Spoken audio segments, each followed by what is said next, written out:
Isang mapagpalang gabi po mga kapatid.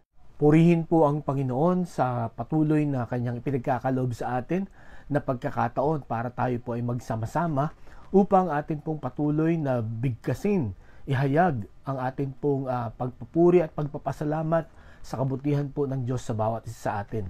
Salamat din sa Panginoon sa pagkakataong ito na pinagkaloob niya sa atin para po tayo ay makapag-aral ng kanyang salita at may panalangin natin ang bawat isa. Nawang bawat isa po sa oras na ito ay malalakas, maganda ang ating mga pakiramdam at tayo po ay nasa maayos na kalagayan. At panalangin ko rin po sa gabing ito na tayo po ay handa na sa ating pong pag-aaral ng kanyang salita. Kaya buksan na po natin ang ating pong mga Bibles sa Mark chapter 8 verse 35. Mark chapter 8 verse 35, ang sabi po dito, "For whoever wants to save his life will lose it. But whoever loses his life for me and for the gospel will save it." Pagpalain po ng Panginoon ang pagkabasa ng kanyang salita, tayo po ay manalangin. Dakilang Diyos, salamat po sa gabing ito. Salamat po sapagkat ikaw ang patuloy na gumagabay sa amin, patuloy po na tumutugon sa amin po mga panalangin at nagbibigay sa amin po ng kalakasan at kagalingan at pangunawa, lalo na pagka pinag-aaralan namin ang inyong pong salita. Kaya sa gabing ito, kami po ay muling humihingi ng tulong po sa inyo. Tulungan mo kami na maintindihan namin, amin pong makita ang kahalagahan ng inyong salita sa buhay po namin, lalo na ang pag-uusapan namin ngayon pong gabi. Samahan mo po ang inyong lingkod sa kanyang pagbabahagi nito. Tulungan mo siya na maibahagi ito ng maayos, maliwanag, at may kapangyarihan. Sapagkat lahat ng ito'y dalangin namin sa pangalan ni Jesus. Amen. Pagka inyo pong nababasa o naririnig yung salitang paradox, ano po ang pumapasok agad sa inyo pong isipan? Ano pong mga salita ang naiisip po natin or mga pangungusap ang mga naiisip po natin pagka naririnig or nababasa po natin ang salitang ito? Sa Tagalog po, ang paradox ay kabalintunaan or kabaligtaran. Pero ayon po sa Oxford Dictionary, ang kahulugan po nito ay a seemingly absurd or self-contradictory statement or proposition that when investigated or explained may prove to be well-founded or true. So ito daw pong paradox ay parang mga talata or sentences or maybe phrases na kung babasahin mo parang kabaligtaran, parang hindi mo maintindihan sa unang basa. Pero kung ito daw po ay yung susuriin na maigi at pag-aaralan, makikita mo na itong kabalintunaan na ito, itong paradox na ito, ay totoo. Katulad na lang po dito sa Pilipinas. Ano po? Ito po mga paradox na babanggitin ko sa inyo, ito rin po ay mga salawikain po natin. Ano po? So ito po ay dalawang phrases or sentences na kung babasahin natin ay parang magkabaligtad. Pero kung iisipin nga natin, ito po ay totoo. Ang una, ang hindi lumingon sa pinanggalingan ay hindi makakarating sa paroroonan. Okay? So, di ba parang magkasalungat siya? Kung ikaw ay naglalakad ng diretsyo, dapat ay huwag kang lilingon. Kasi pagka lumingon ka, madadapa ka. Mas hindi ka makakarating sa paroroonan mo. Pero dito po sa kasabihang ito, ang hindi lumingon sa pinanggalingan ay hindi makakarating sa paroroonan. Ito po ay may mahalagang ibig sabihin para po sa atin na kailangan tayo po ay lumingon. Pero tandaan natin, lumingon lang tayo, hindi tayo manatili na tumitingin sa likod kasi doon po tayo hindi makakarating sa paroroonan natin kung matagal ang ating paglingon. Sapagkat madalas ang paglingon po natin, mga segundo lang po ang tinatagal nito.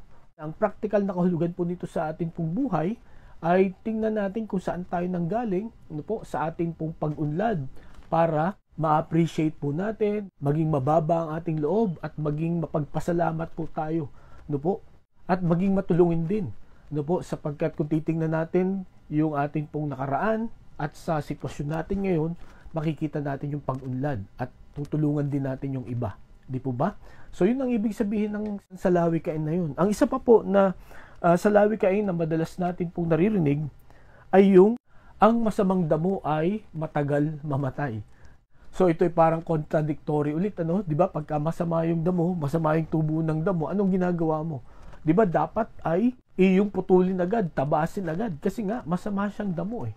Pero itong kasabihang ito, kung iyong ang uupuan at susuriin, hindi ko alam kung ito ay biro lang, ano po. Pero ang punto po nitong kalawikaing ito, yung mga masasamang damo ay tumutukoy sa mga masasamang tao. Bakit sila matagal mamatay? Sapagkat sila ay binibigyan pa ng chance na magbago. At yun nga, ang biro nga nila, yung mga mababait, yun daw ang kinukuha agad ni Lord. Okay? At ang pangatlo po na kasabihan o salawikain natin ay pagka binato ka ng bato, batuhin mo ng tinapay. Okay? So again, isang paradox po ulit ito, no? Kasi normal na pagka binato tayo ng bato, babatuhin din natin ng bato. Yun ang ganti natin. Pero parang nakakatawa ito, no? Dahil pagka binato ka ng bato, ang ibabato mo ay tinapay, malambot at nakakain. Ang ibig sabihin lang nito, gantihan mo ng mabuti ang masama. So, ito pong ilan ng mga salawikaing ito. Yun nga po, sa una na mapapakinggan natin ito, ay matatawa tayo, no? Magtataka tayo, at malilito tayo. Pero, again, kung upuan at iisipin natin, ang tunay na kahulugan nito ay napakalalim, napakaganda, at ito ay tama, no? Totoo nga na ma-experience natin. Sa gabing ito, mga kapatid, nung nagdaan pong mga Miyerkules, kung inyo pong naalala, ang atin pong mga pinag-aaralan ay ang mga ginawa ng Panginoon habang nandito siya sa lupa. Kung inyo pong naalala, pinag-aralan natin yung mga parables, no? Yung mga talinhaga na binanggit ng Panginoon, yung kanyang mga itinuro, ano po? And then, nung sumunod na mga Miyerkules, ang pinag-aralan naman natin ay ang mga himala na ipinakita, ipinamalas ng Panginoon sa mga nakasalamuha niya. At mula po sa talinhaga, sa mga himala, nakita po natin kung ano yung mga mahalagang bagay na gustong ituro po at malaman natin buhat sa atin pong Panginoon. Simula po ngayong gabi at sa mga susunod pang mga Miyerkules, ay atin naman pong pag-aaralan ang mga paradox teachings of the Lord Jesus Christ. Itong mga turo niya na para bang magkabaligtad, no, or kabalintunaan. At alam po ninyo, kung ito po ay ating susuriin na maigi, ano po, marirealize po natin na tinuro niya ito, ano po, para mas lumalim pa ang pananampalataya ng lahat ng mga nakikinig, lalo na yung mga tagasunod niya. Kaya sa atin pong pag-aaral ngayong gabi, pinamagatan ko po itong ating mensahe, Save to Lose, Lose to Save. Okay? At yan po ang makikita natin dito sa talata natin pong binasa kanina. Itong Mark chapter 8, verse 35. Ano po? Save to lose, lose to save. Kung ano po ang ibig sabihin ng Panginoon dito, yan po ang ating pag-aaralan ngayon pong gabi. Ito pong bahaging ito na atin pong binasa ay sinimulan po ito ng Panginoon sa pagsasabi niya for the first time na later on siya po ay mamamatay. No? Siya ay pahihirapan, siya ay mamamatay, pero after 3 days, siya ay mabubuhay na mag-uli. At makikita natin dito sa verse 33 na nirebuke siya ni Peter. Siyempre naman, no? Yun bang 24/7 mong kasama for the past 3 days, tas biglang sasabihin na siya ay mamamatay? Talagang kahit sino siguro sa atin, no, ay hindi tayo papayag or hindi tayo sasang-ayon na ganun ang magiging ending ng pagsasama. Ngunit nakita rin natin dito na nirebuke din ng Panginoon itong si Pedro. At ang sabi pa nga ng Panginoon kay Pedro sa verse 33, "Get behind me, Satan," he said, "You do not have in mind the things of God, but the things of men." So makita po natin dito bakit sinabi ng Panginoon ang nirebuke niya ay si Satan instead of Peter, sapagkat nakita ng Panginoon na iniimpluwensyahan ng dyablo itong si Pedro para pigilan ang plano ng Panginoon. And then, pagdating po dito sa verse 34, ang sabi niya, "Then he called the crowd to him along with his disciples and said, 'If anyone would come after me, he must deny himself and take up his cross and follow me." So dito po, tinuro ng Panginoon ang cost of discipleship or cost of following the Lord Jesus Christ. Ano? Ang sabi niya, he must deny himself, no? He must take up his cross and follow him. Ang ibig sabihin, hindi madali ang sumunod sa Panginoon. Makakaranas po talaga tayo ng mga sacrifices and sufferings. And then ito na, yung paradox na tinuro ng Panginoon. Ang sabi niya, "For whoever wants to save his life will lose it, but whoever loses his life for me and for the gospel will save it." Meron po tayong dalawang makikita na offers dito na dapat pagpasyahan mo kung alin dito ang iyong susundin. Ano po? Para mas maging matibay at maging matatag po ang ating pong pananampalataya, ang ating pong pagsunod sa ating pong Panginoon. Ang una po na makikita po natin dito na pagpipilian, no? Number 1, what the world offers, no? What the world offers. Ano ang iniaalok ng mundong ito? Ang sabi po dito, "For whoever wants to save his life will lose it." Kung titingnan po natin yung salitang life dito, ang ibig sabihin po dito ay either life, no, or yung iyong soul, no, yung iyong kaluluwa. At dito sinasabi po ng Panginoon na kung sino man ang ililigtas yung kanyang kaluluwa ay mawawala ito. Pero kung sino man ang hahayaan na mawala yung kanyang kaluluwa para sa Panginoon at para sa magandang balita, ito ay kanyang maililigtas, no? So, paano natin makikita yung offer ng mundo dito? Mga kapatid, ngayon pong gabi, ang atin pong orientation bilang mga tao is to save our lives. Lalo na pagka maraming sakuna, di ba? As much as possible, ang goal ng mga rescuers ay walang mamatay o walang maging casualty, ma-save ang lahat. Kasi ganun ang orientation natin eh. Pero dito po sa panahong ito ng Panginoong Hesukristo, very crucial po yung pagsunod sa Panginoon. Sapagkat nung panahon pong ito, pagka ikaw ay sumunod sa Panginoon, ikaw ay uusigin. To the point na ikaw ay papatayin. At yan po ay nakita natin, lalo na sa Book of Acts, na lahat ng mga sumusunod sa Panginoon ay kung hindi kinukulong, kung hindi pinapahirapan, ito ay pinapatay. Kaya sinabi agad ito ng Panginoon, no, na sa iyong pagsunod sa akin, isipin mo na marami kang pagsubok, marami kang pag-uusig na mararanasan. Pero, sabi dito, kung uunahin mo yung buhay mo, no, kung mas pipiliin mo na lang na hindi sumunod sa akin at gawin kung ano ang dikta ino-offer ng mundong ito, you will lose your life, no? Pero if you choose to follow me and to lose your life for me, you will save it, no?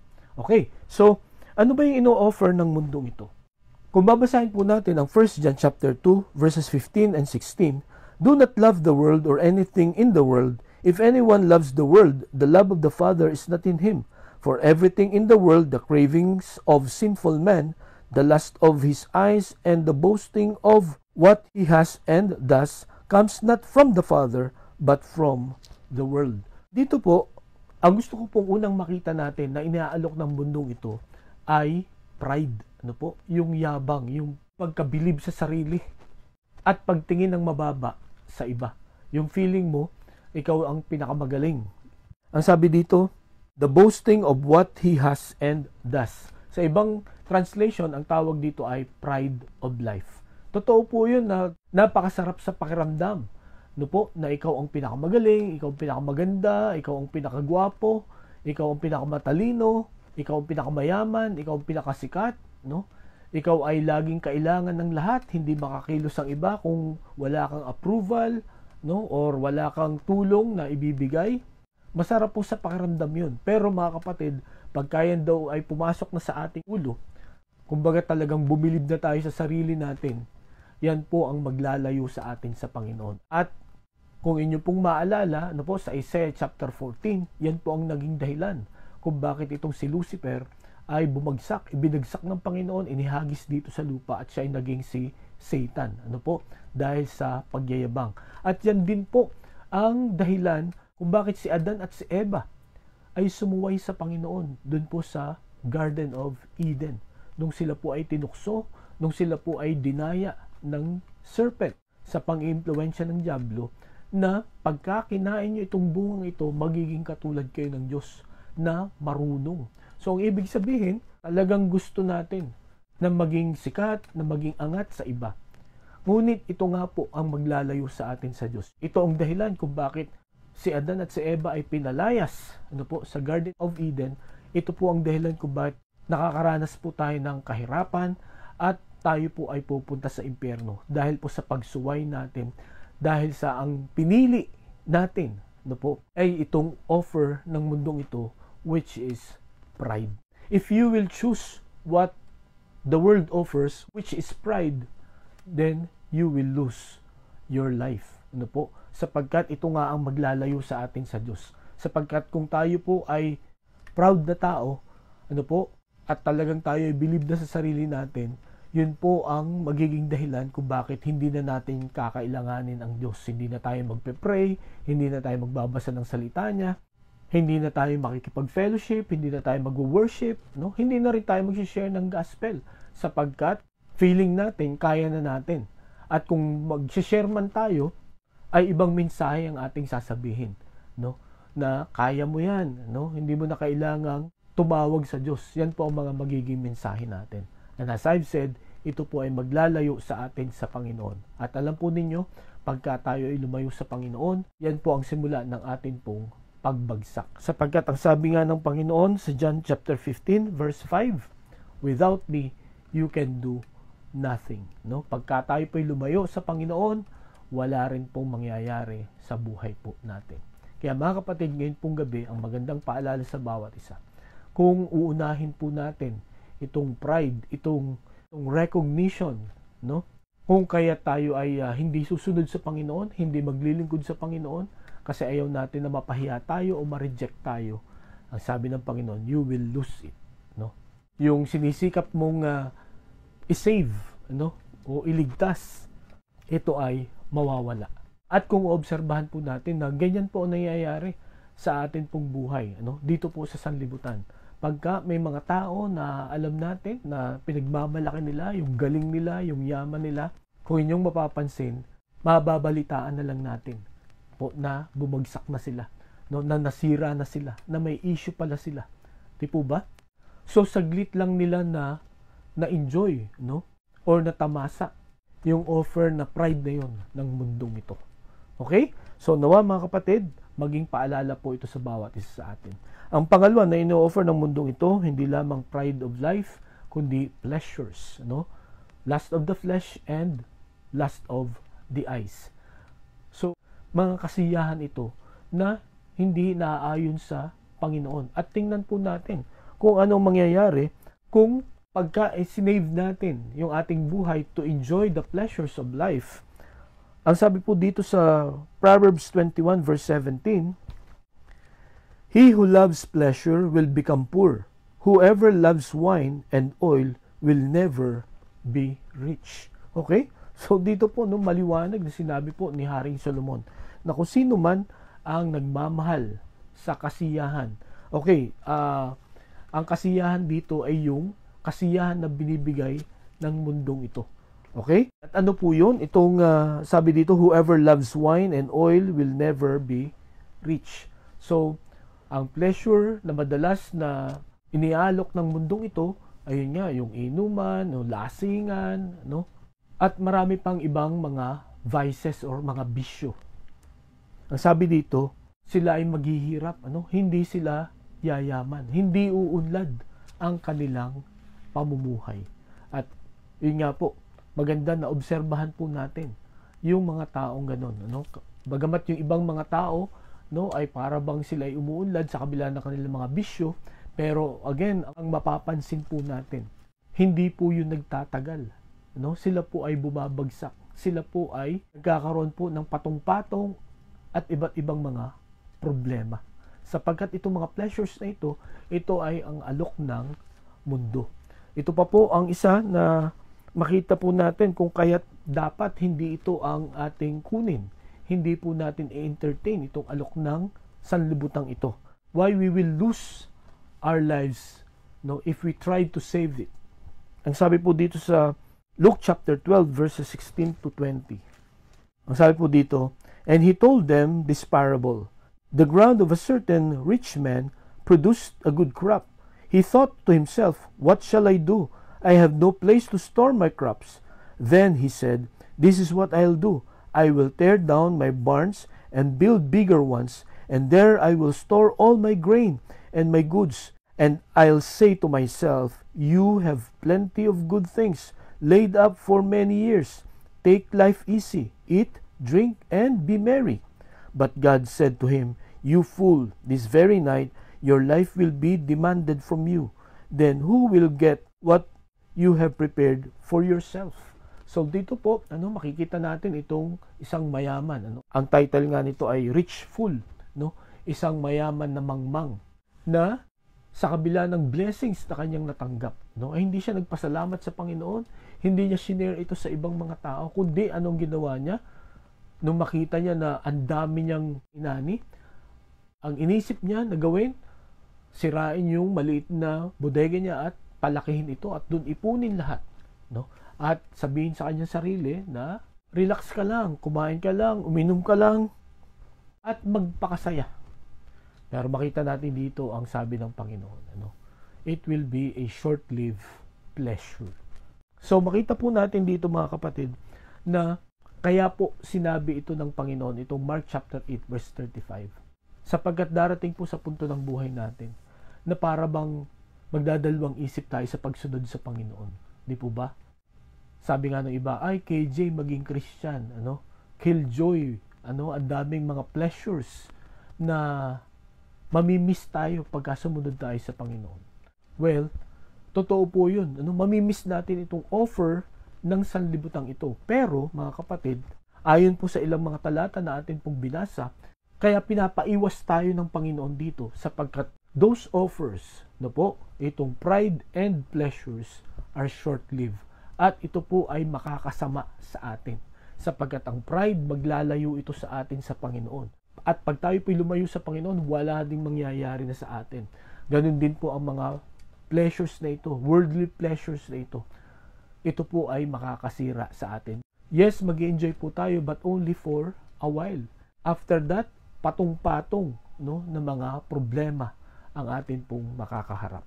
So yan po ang unang makikita natin na offer, what the world offers. Ang pangalawa, nung sinabi dito ng Panginoon, but whoever loses his life for me and for the gospel will save it. So, ang ibig sabihin, kung yung mga pleasures na yon, yung pride na yon ay kakalimutan mo na. Iiwanan mo na yun, hahayaan mo na mawala sa'yo. Yung mga recognitions na ito para sa pagsunod sa akin. At sa magandang balita, ay atin daw pong maililigtas ang ating pong mga kaluluwa, ang ating pong buhay. Yung mga offers na yun, ng sanlibutang ito, ay papalitan ng Panginoon. So, ang pangalawa na makikita po natin dito, what the Lord offers. What the world offers, and then, pangalawa, what the Lord offers. Ano naman ang iniaalok sa atin ng Panginoon? Ang ibig sabihin po nito, but whoever loses his life for me and for the gospel will save it. Ang inaalok po ng Panginoon ay, una, surrender. You have to surrender your life to God. Ialay po natin, isuko po natin ang atin pong buhay sa Panginoon. At kung tayo po ay may mga struggles sa buhay po natin, ibigay po natin yan sa Panginoon. Ang ibig sabihin po ng surrender, ito po ay na-share ko na sa inyo ng matagal na, but when you surrender your life to the Lord, ang ibig pong sabihin, you stop doing things your way. Ititigil mo yung mga bagay na ginagawa mo para sa sarili mo lang. Kumbaga tinatanggap mo na yung iyong plano, yung iyong paraan ay hindi tama. At madalas, nung hindi pa natin kilala ang Panginoon, ang mga paraan po natin, ang mga plano po natin ay naaayon sa alok ng sanlibutang ito, naaayon sa sistema ng sanlibutang ito, na ito nga po ay magdudulot sa atin ng kapahamakan. For us to save our lives, we need to lose it, we need to surrender it to the Lord. It means we need to stop doing things our own way. Okay? So, ang sabi po dito sa Philippians chapter 3 verses 4 to 8. Ito po ang ginawa ni Apostol Pablo nung kanyang sinuko ang kanyang buhay sa Panginoon. Ang sabi po dito, though I myself have reasons for such confidence, if anyone else thinks he has reasons to put confidence in the flesh, I have more, circumcised on the 8th day, of the people of Israel, of the tribe of Benjamin, a Hebrew of Hebrews, in regard to the law, a Pharisee. As for zeal, persecuting the church. As for legalistic righteousness, faultless. But whatever was to my profit, I now consider loss for the sake of Christ. What is more, I consider everything a loss compared to the surpassing greatness of knowing Christ Jesus my Lord, for whose sake I have lost all things. I consider them rubbish that I may gain Christ. Okay, so ganito po ang dapat gawin natin. No, katulad ng ginawa ni Apostol Pablo. He has all the reasons, no, to be proud, no, to be confident, sapagkat yung mga credentials niya, no, yung kanyang mga accomplishments ay talagang no match sa mga accomplishments ng iba. Walang pwedeng kumwestiyon, no? Walang pwedeng magpasinungaling nitong mga accomplishments ni Apostol Pablo. Pero, sabi niya, I consider them all rubbish, no? At sabi niya dito sa verse 7, but whatever was to my profit, I now consider loss for the sake of Christ. So, parang ang point niya dito, willing akong i-give up yun. Ano? Willing akong mawala yun. No? Yung mga recognitions na yan, yung mga accomplishments na yan, para mas makilala ko ang Panginoon. At dito nga, kung babalikan natin itong Mark chapter 8 verse 35, whoever loses his life for me and for the gospel, no, will save it. So, kung sino man ang kakalimutan, ano po, yung mga pleasures na yun, yung pride na yun, no, para sumunod sa Panginoon at para maibahagi ang magandang balita, he will save his soul. Kumbaga, mas malaki ang papakinabangan niya.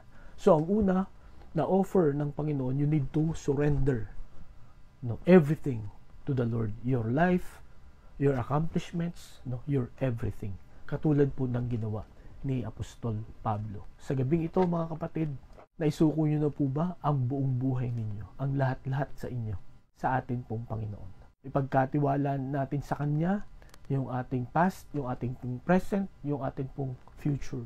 Ipagkatiwala natin sa Panginoon ang ating pong mga pangarap, ang ating pong mga plano, ang mga desires ng ating pong puso.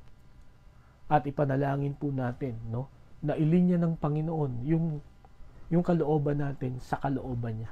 Sapagkat ang kalooban ng Panginoon, yun po ang tama at dun po tayo ligtas. Dun po natin mararanasan ang kapayapaan, kaligayahan, hindi lamang panghabang buhay, kundi pang walang hanggan. Pero meron tayong dapat na gawin. We need to surrender. Ito po ang inaalok ng Panginoon. Isuko natin. Ang ibig sabihin, itigil natin ang lahat ng ginagawa natin nang naaayon po sa kagustuhan natin. Okay? Ang pangalawa, hindi lamang surrender but submit, no? Or submission. Kung ang surrender ay you stop doing things your way, ang submission naman ay you start doing things God's way. Okay? Ito po ay na-share ko na noon. So, gagawin mo ngayon, itinigil mo yung mga ginagawa mo nang naayon sa kagustuhan mo. Ngayon naman, sisimulan mong gawin ang mga bagay nang naayon sa kagustuhan ng Panginoon. Ang sabi po dito sa James chapter 4 verse 7, submit yourselves then to God, resist the devil, and he will flee from you. Dito po mga kapatid, kung tayo daw po ay magpapasakop, ano po, sa gusto ng Diyos, sa plano ng Diyos, sa buhay po natin, ay kayang-kaya daw nating mapagtagumpayan. Kaya po nating maiwasan, ano po, ang tukso ng atin pong kalaban. Ang dahilan kung bakit lagi po tayong bumabagsak sa tukso ng ating kalaban, because we are not submitting ourselves to the Lord. Ito po ang pangalawang alok ng Panginoon sa atin. Hindi lamang surrender, but submit, no? Magpasakop po tayo, no? Kilalanin natin, tanggapin natin at gawin natin yung plano ng Diyos sa buhay natin sapagkat yun po makabuti sa atin. Kaya ngayong gabi mga kapatid, naway panalangin po natin na tayo po ay magpasakop sa atin pong Panginoon.